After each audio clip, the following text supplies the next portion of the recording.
मेरे को भगवान ने पूछा तेरे को क्या चाहिए, तो मैंने मुस्कुरा के जवाब दिया, जो अभी मेरी वीडियो देख रहे हैं ना, भगवान इसके माँ बाप की उम्र लंबी कर दे।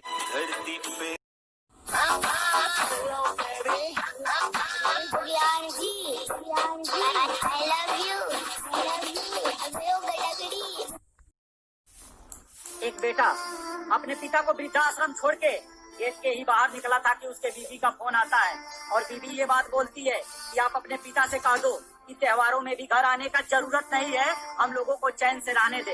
ये बात बोलने के लिए लड़का अंदर जाता है तो देखता है कि उसके पिता और मैनेजर आपस में गप्पे मार रहे हैं।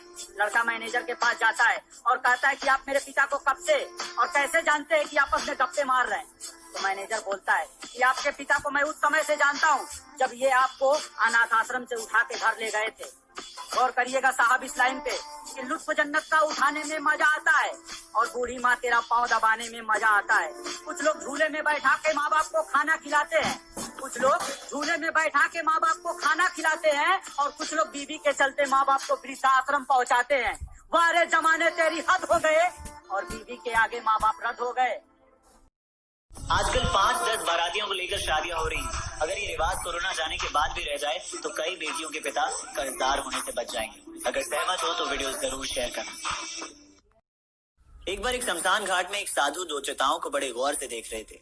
दूर खड़ा एक व्यक्ति साधु को बड़े गौर से देख रहा था। जब साधु को काफी देर तक उन चिताओं की ओर देखा तो साधु के पास गया और कहा कि बाबा आप काफी देर से इन चिताओं को क्यों देख रहे हैं?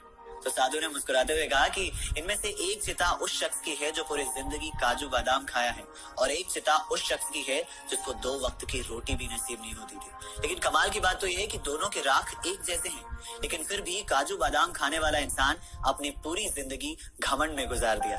अर्थात जिंदगी में हम चाहे कितने भी बड़े क्यों ना हो जाएं, हर शख्स को जाना एक ही जगह पर पड़ता है। वो कहते हैं ना कि ना इतराओ इतना बुलंदियों को छूकर, तुमसे पहले भी बहुत से सिकंदर हुए हैं। जहां होते थे पहले शहंशाहों के महल, आज वहीं पर मैंने उनके मकबरे देखे हैं।